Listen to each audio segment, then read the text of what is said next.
Bien, para dar continuidad a lo que es la Gran Guerra o la Primera Guerra Mundial como la conocemos hoy, y todo lo que conformó esa Europa que de alguna manera va a afectar por supuesto a la producción de la Argentina, no solamente con ello, sino también con algunas otras cuestiones que también son de índole militar, que ya después vamos a ver, porque todo esto es un combo. La Gran Guerra tenemos que decir que es el primer conflicto mundial, ¿sí?, que se va a transformar en mundial, dentro de un momento, si se quiere, que nosotros desde la historia llamamos la paz armada. Paz porque las potencias no estaban directamente en guerra, y armada porque el recelo que se va generando entre ellas a partir del reparto del mundo conlleva también a un rearme, y ese rearme empieza a generar, como decía antes, un recelo, ¿sí? Por ejemplo, el recelo que sentía Inglaterra hacia Alemania.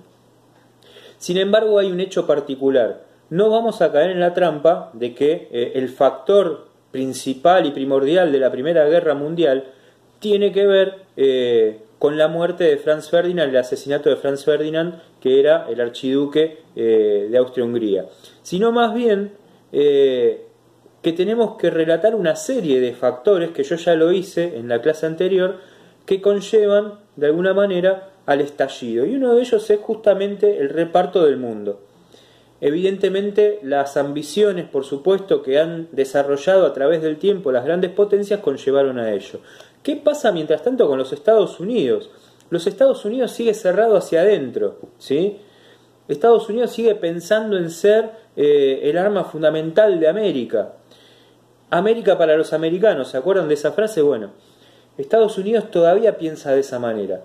Y Woodrow Wilson, que va a ser el presidente de los Estados Unidos en una doble elección, va a ganar 2 veces la presidencia de los Estados Unidos, va a ganar la segunda vez por ser el presidente que mantuvo a los Estados Unidos al margen del conflicto bélico.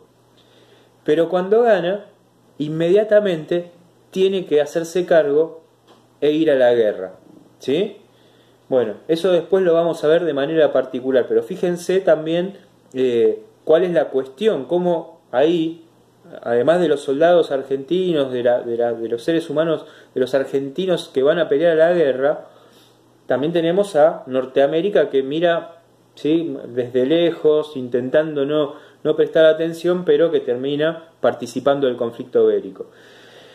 En esta asociación que tenemos por un lado de la Triple Alianza y por el otro de la Triple Entente, que yo les mostraba el mapa la otra vez, en lo que es la Triple Alianza vamos a tener a Austria, Hungría y Alemania como imperios centrales, e Italia que va a participar apoyándolos.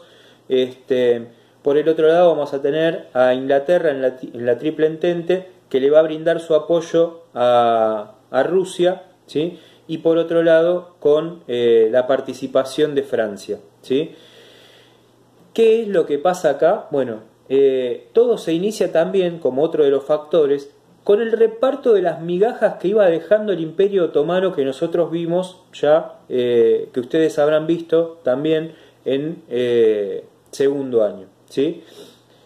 El reparto del Imperio Otomano, ¿sí?, del Imperio Turco, tenía un país muy importante que está acá, que es Serbia. ¿Y por qué digo muy importante? Bueno, porque Serbia tiene de alguna manera, no solamente Serbia, ¿no?, sino el resto también, pero sobre todo Serbia, tiene un conglomerado de distintas procedencias que hacen a la vez buscar, si se quiere, también un nacionalismo de pueblos eslavos. Entonces esas anexiones también a esos nacionalismos van generando una identidad propia, ¿sí?, de reacción también al dominio de otras fuerzas, de otros imperios. Y acá viene la cuestión, ¿sí? Se empieza a mirar con atención justamente esta zona.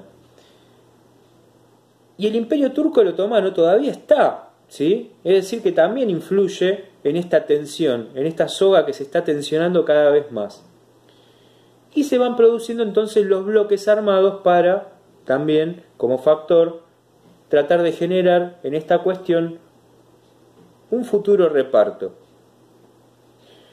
Esos nacionalismos fuertes también van a llevar a enfrentamientos, que es lo que yo hablaba la otra vez con estas cuestiones raciales, en donde de repente, ante lo que va a suceder con el archiduque Franz Ferdinand, se empiezan a disparar, ¿sí?, apaleamientos públicos, asesinatos. Cualquiera que tenía de alguna manera algún familiar que estaba cercano, algún vecino que representaba la idea contraria, lo más probable es que se terminaran matando, ¿sí? Bueno, a eso conllevó también una estructura de poder y una estructura de reparto que evidentemente había, por otro lado, cofundado justamente estos movimientos. Y acá viene la cuestión también, ¿sí?, del enfrentamiento. Italia, que como yo decía la otra vez que está acá, ¿sí?, Italia va a abandonar en algún momento a esta alianza y se va a pasar a la Triple Entente. Así las cosas, entonces, cuando el archiduque muere asesinado, no es que lo hace por una razón fortuita, ¿sí?, no es que fue alguna reacción armada por las grandes potencias, si bien tenemos que decir que la organización Mano Negra, ¿sí?, la organización Mano Negra, que tenía fuerte dependencia serbia,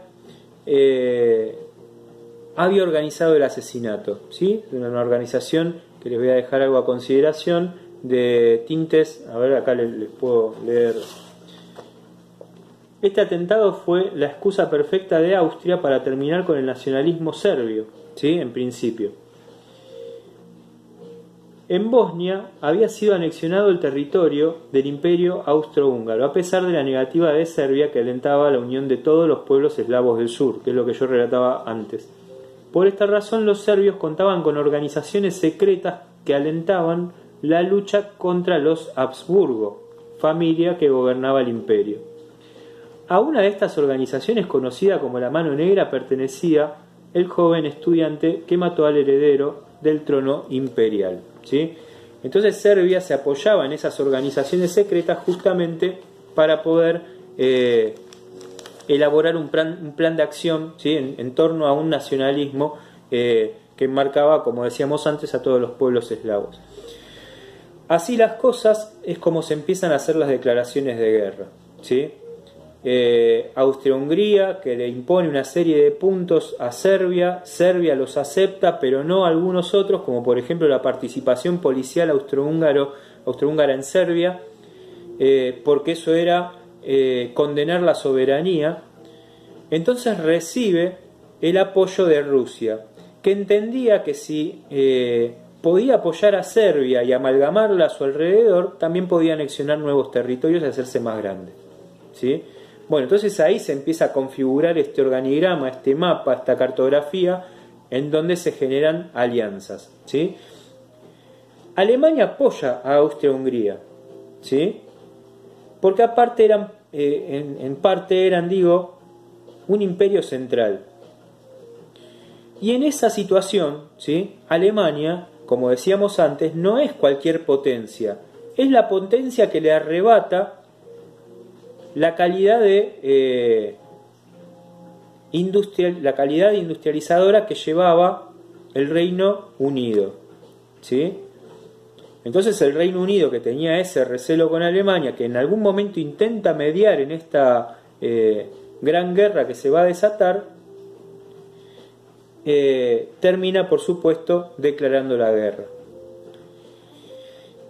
Y ahí entonces se configura este mapa que yo les había dejado la otra vez. Por un lado Francia y Gran Bretaña con Rusia, y por el otro Alemania, Austria-Hungría e Italia. Italia, como bien decía, que se va a trasladar después a lo que es la Triple Entente.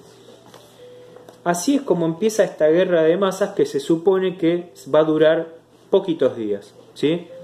Una muy mala lectura por parte de quienes la van a llevar adelante.